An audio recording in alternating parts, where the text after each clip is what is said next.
Sarah, why do you think it's important for people to vote for the police commissioner? One of the biggest things that comes up on the doorstep time and time is crime and the effects of crime.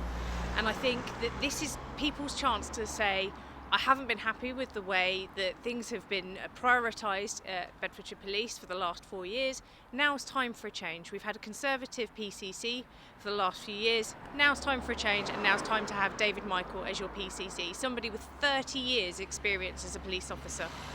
As a member of parliament, what message would you like to give to the local community? As a Member of Parliament for Luton North, we've got a massively diverse community, but we've been really hit hard.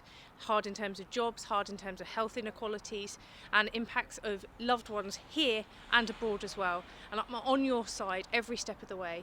But what we really need now is to continue doing what we can do, get vaccinated when you get your vaccine when you're asked to, because we are so close to seeing some level of normality and being able to hug our loved ones again, which is something we all want.